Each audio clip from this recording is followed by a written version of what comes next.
En México, el asma es una de las 10 primeras causas de atención médica en los servicios de salud, especialmente en los de urgencias y de consulta externa. El doctor Jorge Salas, especialista en neumología del Hospital Ángeles Mosel, responde las preguntas más frecuentes sobre esta enfermedad. ¿Qué es el asma?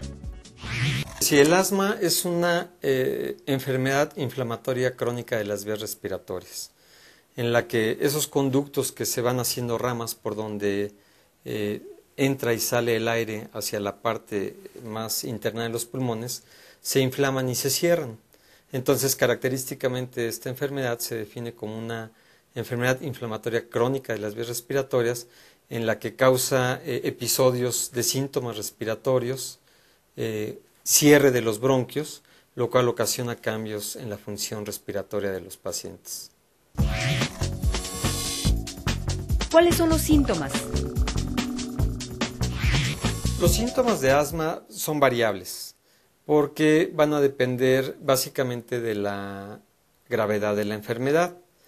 Digamos que los síntomas más frecuentes son la presencia de tos, dificultad para respirar en grado variable y característicamente silbidos en el pecho, que nosotros las conocemos como sibilancias. Puede haber otras manifestaciones como es la presencia de flemas, que el paciente tose puede expectorar. Los pacientes pueden referir sensación como de el pecho apretado. Desde luego ya en casos graves la frecuencia respiratoria se agita, la frecuencia cardíaca se acelera, el paciente se ve con una franca dificultad para respirar, incluso pueden llegar a ponerse morados de las uñas o de los labios. Pero aquí lo importante es señalar que la tríada característica es tos, dificultad para respirar y silbidos. Ahora, yo decía que esto depende de la gravedad de la enfermedad, porque por fortuna en la mayor parte de los casos que son formas leves, los pacientes están completamente sin ningún síntoma respiratorio y solo de manera muy ocasional llegan a presentar estos síntomas que les acabo de mencionar y los presentan de forma muy leve y por episodios muy cortos. Pero por otra parte, hay en el otro extremo, las formas más severas de la enfermedad, pues son los pacientes tienen estos síntomas y los tienen de manera cotidiana.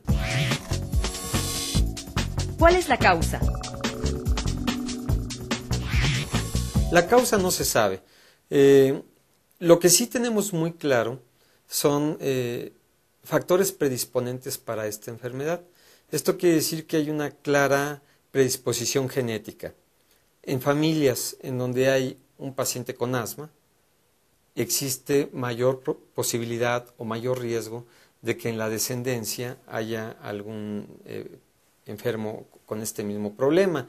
Pero además se tienen que dar algunas otras condiciones, quizá ambientales, que pueden ser atribuibles al paciente, al individuo o al medio ambiente, que cuando se tiene la carga genética y se pone en contacto bajo estos factores de descontrol, se puede desencadenar la enfermedad. Y entonces ahí sí ya intervienen muchos otros factores, como son el polvo, la caspa de los animales, la contaminación ambiental, las infecciones respiratorias, el fumar, el inhalar aromas irritantes, en fin, ya puede ser una lista grande, pero ante todo existe una fuerte predisposición genética.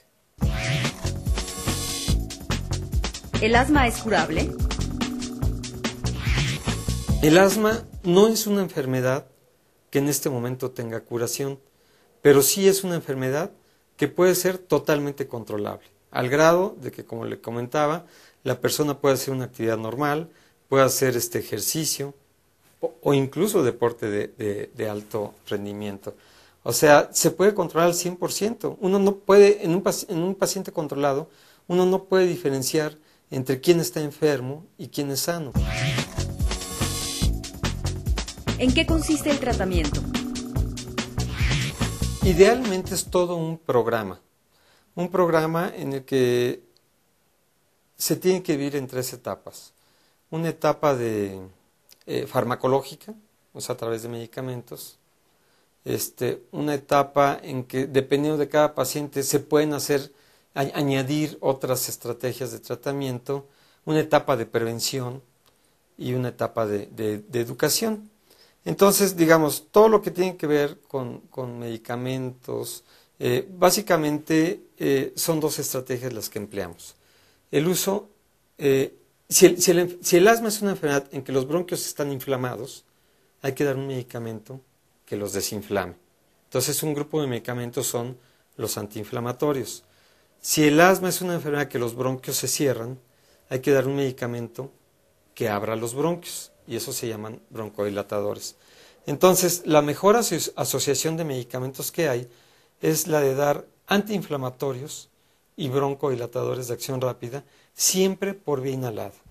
Porque cuando nosotros utilizamos estos aparatos de dosis medida, en que el disparo automáticamente lanza la dosis del medicamento y el paciente lo que tiene que hacer es respirarla, en ese momento estamos depositando el medicamento en el sitio donde está el problema. Por lo tanto, el inicio de la acción de estos medicamentos es prácticamente inmediato, sin nada que obstaculice excepto la gravedad de la enfermedad. Aquí lo importante es que el paciente tenga un buen apego al tratamiento. El paciente lo que tiene que aprender, y eso ahí es donde ya empiezo a enlazar las otras partes, que es la parte educativa, tiene que reconocer cuál es la función de cada uno de esos medicamentos, para qué sirven, cuándo usarlos, cuándo no usarlos, qué efectos secundarios. Por supuesto que el paciente no tiene la obligación de saberlo al principio. El médico es quien le debe de dar todas esas herramientas de conocimiento al paciente, porque ya sabemos que cuando se trabaja en mancuerna, los resultados son los mejores. Para mayor información, consulte nuestra página www.medix.com.